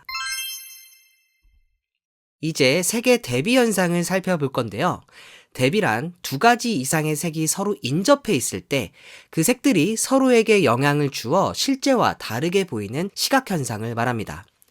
두 색을 동시에 볼 때 나타나는 동시 대비와 시간차를 두고 보았을 때 나타나는 개시 대비로 나눠볼 수 있는데 먼저 동시 대비부터 살펴볼게요. 앞서 말씀드렸듯이 동시 대비는 두 색을 동시에 놓고 보았을 때 각 색의 삼속성이 실제와 달라 보이는 대비입니다. 동시 대비 중 색상 대비는 주변 색상의 영향으로 원래의 색이 다른 색 기미를 띠거나 색상 차이가 더 강조되어 보이는 현상입니다. 뒤에 배경이 되는 색을 배경색, 가운데 비교 대상이 되는 색상을 형태색이라고 한다면 배경색으로 인해 왼쪽의 녹색 형태색이 더 밝게 느껴지는 것을 볼 수 있죠. 명도 대비는 가장 흔히 경험하는 대비로 주변 색의 명도에 따라 같은 색이라도 더 밝거나 어둡게 보이는 대비입니다. 검은색 배경 위의 회색이 흰색 배경 위의 회색보다 훨씬 밝아 보이는 것이 대표적인 예입니다. 채도 대비는 주변 색상의 채도에 따라 같은 색이라도 더 선명하거나 탁하게 보이는 현상입니다. 이어서 보색 대비는 보색 관계인 두 색이 인접해 있을 때 서로의 채도를 높여주어 매우 강렬하고 선명하게 보이는 현상입니다. 동시 대비 중 가장 효과가 크고 강렬하기 때문에 피사체를 강조할 때 최고의 선택이 됩니다.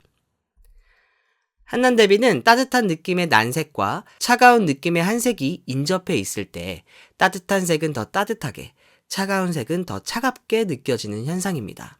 사진의 온도감을 조절하여 심리적인 분위기를 만들 때 유용합니다. 면적 대비는 같은 색이라도 면적이 클수록 명도와 채도가 더 높게 보이고 면적이 작을수록 낮게 보이는 현상입니다. 우측의 작은 네모보다 좌측의 큰 네모가 훨씬 밝게 느껴지죠? 연변 대비는 서로 다른 두 색이 맞닿아 있는 경계 부분에서 색상과 명도 차이가 실제보다 더 강하게 느껴지는 현상입니다. 지금까지 색을 동시에 봤을 때 나타나는 동시 대비를 알아봤고요. 이제 개시 대비를 알아보겠습니다. 개시 대비는 하나의 색을 본 뒤 시간차를 두고 다른 색을 보았을 때 먼저 본 색의 영향으로 나중에 보는 색이 실제와 다르게 보이는 현상을 말합니다. 강렬한 빨간색을 한동안 응시하다가 바로 옆에 노란색으로 시선을 옮기면 어떻게 보일까요?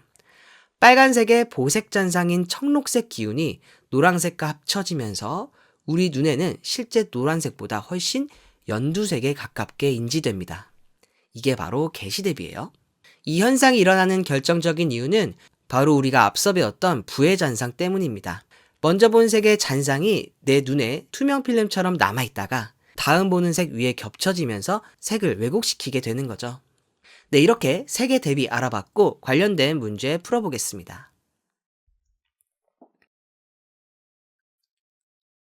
작은 흰 색지 위에 검정 배경 색지를 대비시켰을 때 가장 뚜렷하게 나타나는 대비 현상은 1번 보색 대비, 2번 색상 대비, 3번 채도 대비, 4번 명도 대비.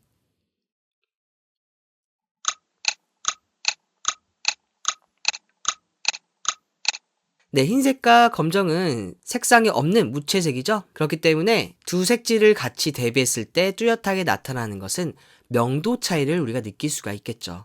그래서 정답은 4번입니다. 배경색과의 관계 속에서 실제보다 앞으로 튀어나와 보이는 색을 진출색, 뒤로 물러나 보이는 색을 후퇴색이라고 합니다. 그렇다면 어떤 색들이 우리 눈앞으로 더 가까이 다가올까요? 진출색의 특징 4가지를 기억해 주시면 됩니다. 빨강, 주황, 노랑처럼 따뜻한 계열의 난색이 앞으로 튀어나와 보입니다. 그리고 흰색에 가까운 밝은 색일수록 진출해 보이고요. 선명하고 순색에 가까울수록, 즉 채도가 높을수록 진출 효과가 크게 나타납니다. 또한 무채색보다는 색상이 있는 유채색이 더 앞으로 나와 보이죠. 화면 중앙의 예시를 볼까요? 좌측 어두운 배경 속의 노란색 사각형이 우측의 노란 배경의 어두운 형태색보다 더 앞으로 나와 보이지 않나요? 후퇴색은 그 반대겠죠.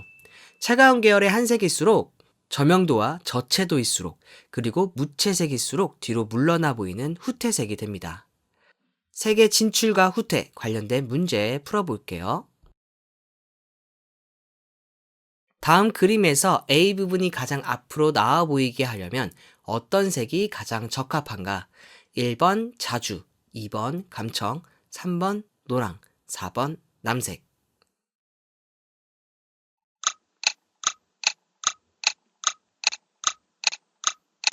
네, 좌측의 그림을 보면 배경이 검정색으로 되어 있고요. 그 배경에 보라색과 초록색 네모 도형이 있습니다. 그럼 이러한 색들보다 앞으로 나와 보이게 하려면 먼저 난색 계열이거나 명도가 높은 고명도색, 그리고 채도가 높은 고채도색, 그리고 색상이 있는 유채색일수록 앞으로 튀어나와 보인다고 했습니다. 선택지 중에서 가장 적합한 게 무엇일까요? 네, 3번 노란색이죠. 노란색은 난색 계열이면서 명도도 높고 채도도 높고 유채색에 해당합니다. 답은 3번. 이번에는 색이 실제 면적보다 더 커 보이거나 작아 보이는 색의 팽창과 수축에 대해 알아보겠습니다. 일반적으로 우리 눈앞으로 튀어나와 보이는 진출색은 실제보다 더 커 보이는 팽창 효과를 동반하고, 뒤로 물러나 보이는 후퇴색은 더 작아 보이는 수축 효과를 가지게 됩니다. 화면 중앙의 예시를 보세요. 가운데 있는 흰색 사각형과 우측 검은색 사각형은 실제 면적이 완전히 동일합니다. 하지만 좌측의 검은색 배경 위의 흰색이 훨씬 더 크게 느껴지지 않나요?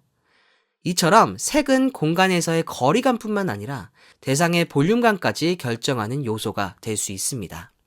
진출과 후퇴색의 특징과 마찬가지로 빨강, 주황, 노랑 같은 따뜻한 계열의 난색은 앞으로 나와 보이면서 면적 또한 넓어 보입니다.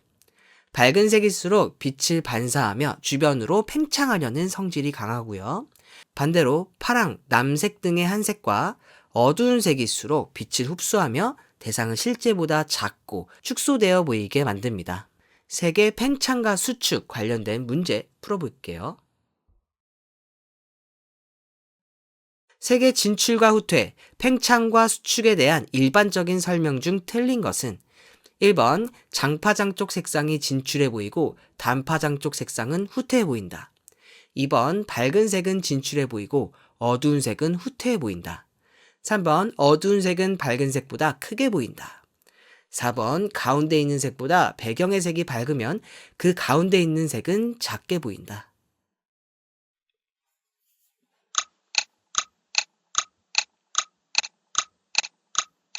네, 세계 진출과 후퇴, 팽창과 수축에 대한 문제입니다. 틀린 것을 찾는 거예요. 1번부터 보겠습니다. 장파장과 단파장이 나오는데요.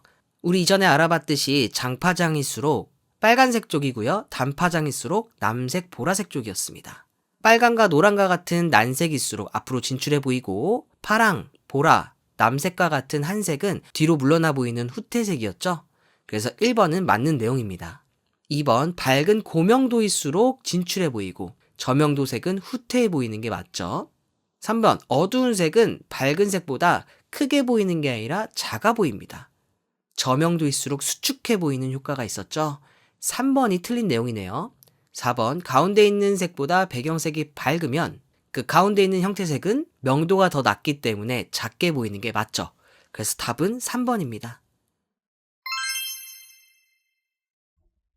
이번에 알아볼 현상은 색의 동화 효과입니다. 동화 효과는 인접한 색의 영향으로 특정 색이 주변 색과 비슷하게 보이는 현상입니다. 아까 배워본 대비와는 정반대죠. 이 현상은 발견자의 이름을 따서 베졸드 효과라고도 부릅니다. 좁은 시야에 여러 색이 촘촘하게 배치되면 우리 뇌는 색들을 개별적으로 인식하지 못하고 서로 영향을 주고받는 평균적인 색으로 인식하려고 합니다. 색면이나 선이 아주 가늘고 촘촘할 때 동화 현상이 뚜렷하게 나타납니다. 줄무늬와 격자무늬가 그렇겠죠. 또 앞서 병치호납에서도 등장했던 점묘화가 대표적인 예시라고 볼 수 있습니다. 이렇게 점묘화를 확대해보면 다른 색의 무수히 작은 점들이 촘촘히 배열된 것을 볼 수 있습니다. 하지만 우리는 그 모든 색을 개별적으로 구분하지 않고 주변과 비슷한 색상으로 인식하여 전체적인 그림의 형태로 감상하게 되는 거죠. 이렇게 동화 효과 알아봤고 관련된 문제 풀어보겠습니다. 줄무늬와 같이 주위를 둘러싼 면적이 작거나 하나의 좁은 시야에 복잡하고 섬세하게 무늬가 배치되었을 때 일어나며 서로 가까이 있는 주위의 색과 닮은 색으로 느껴지는 현상은 1번 색의 연상, 2번 색의 동화, 3번 색의 대비, 4번 색의 잔상.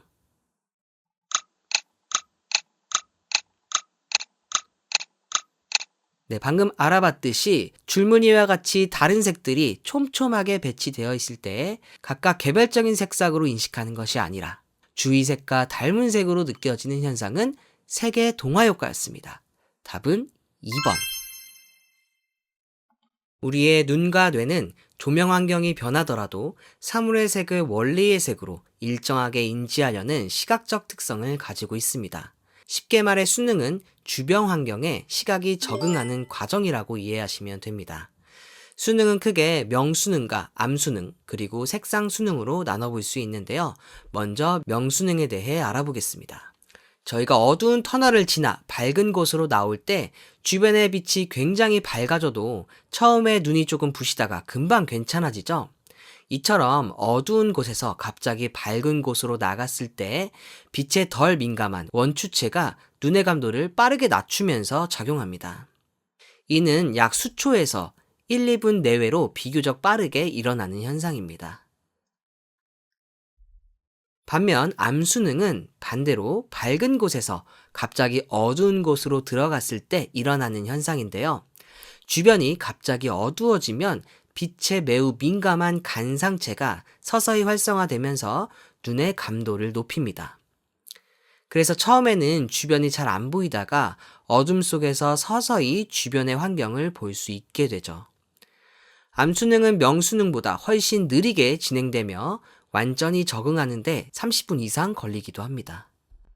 색상 수능은 조명의 색이 바뀌었을 때 우리 눈이 그 변화에 적응하는 과정입니다. 예를 들어 흰색 종이를 색 온도가 낮은 백열등 아래서 보면 흰색 종이는 노랗게 보이겠죠. 하지만 특정 색을 감지하는 원추체의 민감도가 조절되어 뇌가 조명광의 색을 중성색으로 인식하도록 보정합니다. 그래서 우리 눈으로 볼 때는 흰색처럼 인지되는 것이죠. 이런 과정은 조명이 바뀌어도 사물의 본래 색을 변함없이 일정하게 유지해서 인지하는 색의 항상성이 가능하게 합니다. 우리는 색의 항상성 덕분에 어디서든 흰색을 흰색으로 보지만 카메라는 기계이기 때문에 조명의 색을 그대로 기록해버립니다. 아까 백열등 아래의 흰색 종이를 필름으로 찍으면 그대로 노랗게 기록되겠죠. 그래서 자연스럽게 색이 보정되도록 하는 디지털 카메라의 화이트 밸런스 기능이 바로 인간의 색상 수능 과정을 모방한 기능입니다. 수능과 관련된 문제도 풀어보겠습니다. 노란색의 조명에서 흰색 종이를 볼 때 컬러 필름과 눈은 각각 흰색 종이를 어떤 색으로 인식하는가? 1번 컬러 필름은 노란색, 눈은 흰색. 2번 컬러 필름은 흰색, 눈은 노란색. 3번 컬러 필름은 흰색, 눈도 흰색. 4번 컬러 필름은 노란색, 눈도 노란색.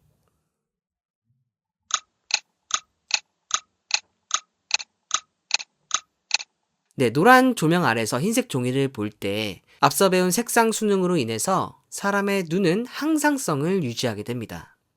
그래서 눈은 흰색으로 인지하게 되고요. 컬러 필름은 기계적인 특성으로 인해서 노란색 조명을 그대로 인식해서 노란색으로 표현하겠죠. 그래서 컬러 필름은 노란색, 눈은 흰색, 1번이 정답입니다. 교재에는 없지만 문제로 나올 수 있기 때문에 조건 등색까지 알아보겠습니다. 조건 등색은 한마디로 원래는 다른 색인데 특정 조건에서만 같아 보이는 현상을 말합니다. 물체의 분광 반사율이 서로 다름에도 불구하고 특정 광원이나 관측 조건 아래서는 우리 눈에 같은 색으로 인지되는 현상을 말하죠. 예를 들어보면 태양광 아래서 봤을 때는 사과와 머그컵의 색이 서로 다르게 보였습니다. 하지만 백열등으로 조명이 바뀌자 둘 다 똑같은 빨간색으로 보이게 되는 상황이죠. 이는 두 물체의 색료나 재질이 전혀 다르더라도 특정 조명을 받았을 때 반사되는 빛의 파장 분포가 비슷해질 수 있기 때문에 발생합니다. 이 반사된 빛이 우리 눈의 색 수용체인 추상체를 동일하게 자극하게 되고 뇌는 두 물체를 같은 색으로 인식하게 되는 거죠. 이렇게 조건 등색까지 알아봤고요. 문제 풀고 다음 파트로 넘어가 보겠습니다.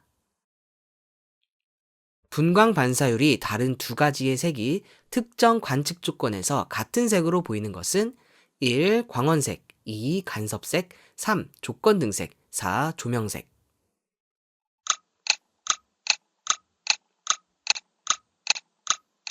네, 분광 반사율이 다른 두 가지의 색이 특정 관측 조건에서 보니까 같은 색으로 보이는 상황이 있었죠? 이를 조건 등색이라고 했습니다. 답은 3번. 이제 세 번째 챕터 색채의 기초 마지막 파트인 색의 감정적인 효과에 대해 알아보겠습니다. 색은 단순히 시각적인 정보를 전달하는 것을 넘어 사람의 신경계에 영향을 주어 감정을 고양시키거나 차분하게 가라앉히는 힘을 가지고 있습니다. 앞서 색의 삼속성에서 언급했지만 우리를 흥분시키느냐 혹은 진정시키느냐는 주로 채도와 색상에 의해 결정됩니다. 우리의 마음을 들뜨게 하고 에너지를 주는 흥분색으로는 채도가 높은 고채도색과 색상이 따뜻한 난색 계열이 주로 해당됩니다. 대표적으로 강렬한 빨간색을 생각해 볼 수 있고요. 흥분된 감정을 차분하게 가라앉히고 안정감을 주는 침정색은 채도가 낮은 저채도색, 명도가 낮은 저명도색, 그리고 색상이 차가운 한색 계열이 주로 해당됩니다. 대표적으로 파란색과 녹색이 해당되죠. 관련된 문제 풀어볼게요. 정적이면서 차분한 효과를 얻을 수 있으며 특히 조용하고 침착한 환경의 색채 관리에 가장 효과적인 배색은 1번 난색계의 배색, 2번 한색계의 배색, 3번 난색과 무채색계의 배색, 4번 보색계의 배색.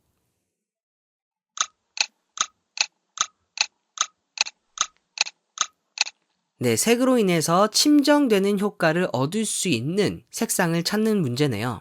침정 효과가 있는 색은 저채도, 저명도, 한색 계열의 색상이었습니다. 선택지 1번과 3번에 있는 난색은 아니고요. 4번 보색계의 배색은 시각적으로 굉장히 강렬한 느낌을 줘서 오히려 침정보다는 흥분을 유발할 수 있겠죠. 그래서 답은 한색계의 배색 2번입니다. 색의 온도감은 특정 색상을 보았을 때 심리적으로 따뜻하거나 차갑게 느껴지는 것을 말하며 이는 주로 색상에 의해 결정됩니다. 온도감에 따라 색은 크게 난색, 한색, 중성색 세 가지로 나뉘는데요. 먼저 난색은 보기만 해도 에너지가 느껴지고 따스함이 전달되는 색들입니다. 대표적으로 빨강, 주황, 노란색이 해당되고요. 이런 색들은 태양이나 불과 같이 실제 따뜻한 사물을 떠올리게 합니다. 또한 시각적으로 앞으로 튀어나와 보이는 진출색이자 실제보다 커 보이는 팽창색의 특징을 가지고 있으며 흥분 효과를 동반하기도 합니다. 반면 한색은 마음을 차분하게 가라앉히고 시원한 느낌을 주는 색들입니다. 대표적으로 파랑, 남색 계열이 해당되고요. 이런 색들은 물이나 얼음 등을 연상시킵니다. 또한 시각적으로는 뒤로 물러나 보이는 후퇴색이자 작아 보이는 수축색의 특징을 가지며 심리적으로 안정감을 주는 침정 효과가 있습니다. 마지막으로 중성색은 따뜻함이나 차가움이 뚜렷하게 느껴지지 않는 색들입니다. 초록 보라 계열과 흰색, 회색, 검은색 같은 무채색이 포함됩니다. 온도감이 뚜렷하지 않아 주변에 어떤 색이 오느냐에 따라 따뜻하게 느껴지기도 하고 차갑게 느껴지기도 하는 유연한 성질을 가집니다. 색의 온도감 관련된 문제 풀어볼게요. 색상의 효과를 나타낼 때 따스한 색 계통과 차가운 색 계통이 있는데 다음 중 차가운 색 계통이 아닌 것은 1번 자색, 2번 오렌지색, 3번 녹색, 4번 청색.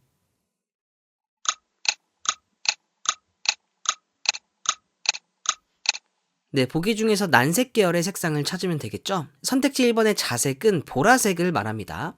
그래서 난색 계열인 2번 오렌지색이 정답입니다. 정답은 2번. 색의 중량감은 색을 보았을 때 느껴지는 심리적인 무게를 의미합니다. 이 효과에 가장 큰 영향을 주는 요소는 색상이나 채도가 아닌 바로 명도입니다. 명도가 높을수록 색은 가볍게 느껴지고 명도가 낮을수록 색은 무겁게 느껴지는 특성이 있습니다. 가벼운 색은 보기만 해도 마음이 경쾌해지는 가벼운 색들의 특징입니다. 고명도색이 주로 이루며 흰색에 가까운 밝은 색일수록 더 가볍게 느껴집니다. 흰색, 노랑, 하늘색, 파스텔톤의 색들이 대표적이고요. 이 색들은 경쾌하고 부드러운 느낌을 주고 깃털이나 솜사탕처럼 가벼운 사물을 떠올리게 합니다. 반면 무거운 색은 시각적인 안정감과 중후함을 주는 무거운 색들의 특징입니다. 저명도색이 주를 이루며 검은색에 가까운 어두운 색일수록 더 무겁게 느껴집니다. 검은색, 남색, 짙은 갈색 등이 대표적이고요. 중후하고 안정적이며 때로는 답답한 느낌을 주기도 하며 돌이나 쇠처럼 무거운 사물을 연상시킵니다. 색의 중량감 문제 풀어보겠습니다. 색의 3속성 중 중량감의 효과를 가장 강하게 나타내는 것은 1번 색상, 2번 채도, 3번 명도, 4번 순도.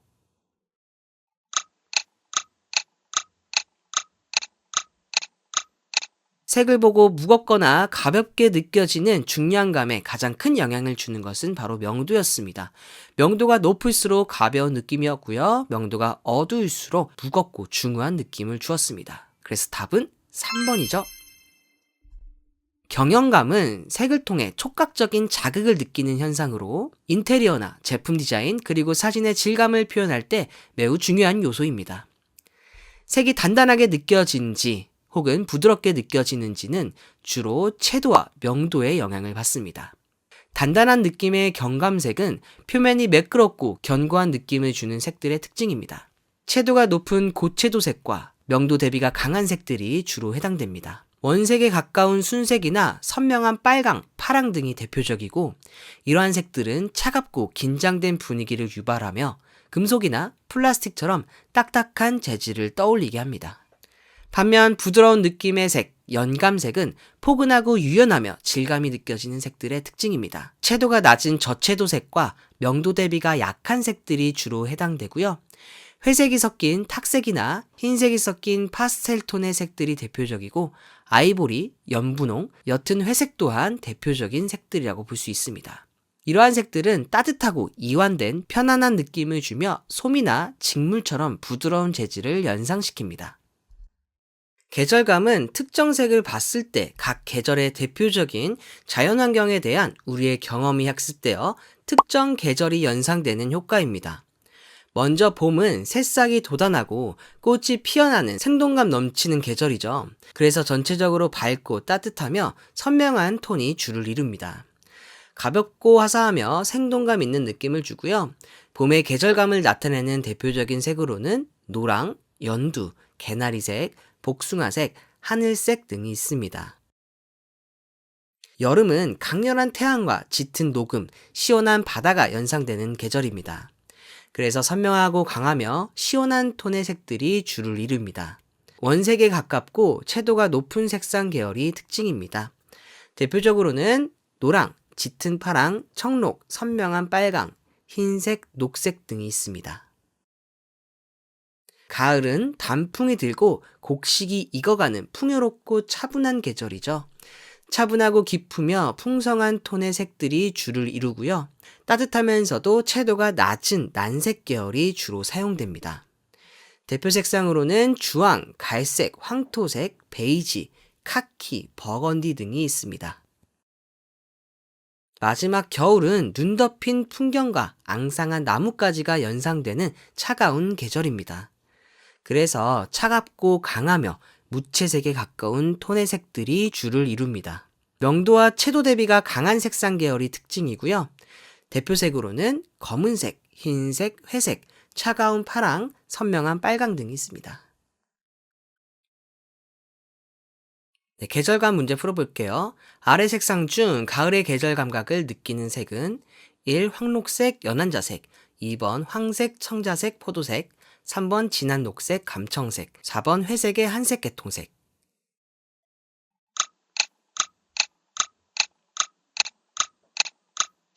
네, 가을의 계절 감각을 느끼는 색은 채도가 낮고 차분하며 깊이 있는 색들이 주를 이룹니다.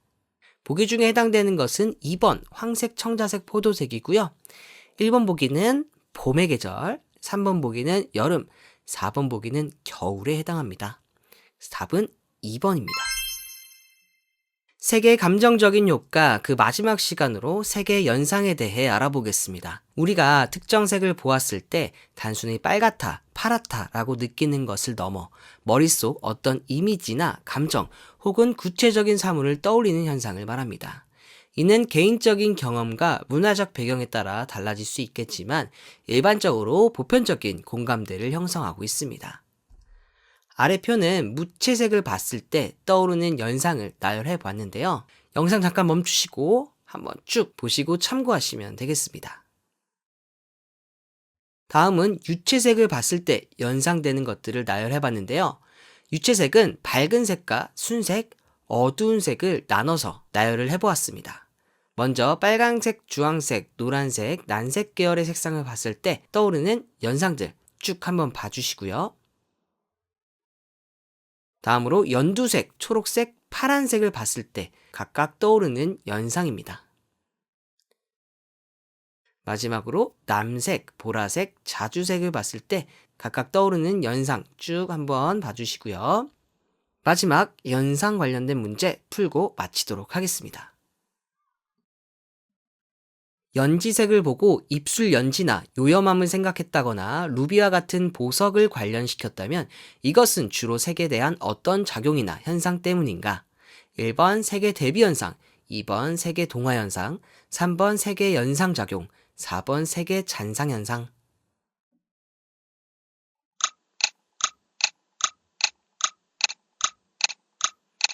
네, 어떠한 특정한 색을 보고 특정한 느낌이나 감정을 느끼거나 사물이 떠올랐다면 그것은 색의 연상작용 때문이었죠. 답은 3번입니다. 네, 이렇게 사진기능사 필기 세 번째 챕터 색채의 기초 모든 내용을 알아봤습니다. 사진에 대한 경험이 많으신 분들이더라도 이번 챕터는 매우 생소한 내용이 많았을 거예요. 하지만 실제 시험에 나오고 있는 내용들이기 때문에 놓치지 않고 꼼꼼하게 공부해 주시기 바랍니다. 그럼 저희는 방금 공부한 색채의 기초 실전 연습 문제 풀이 영상에서 다시 만나겠습니다.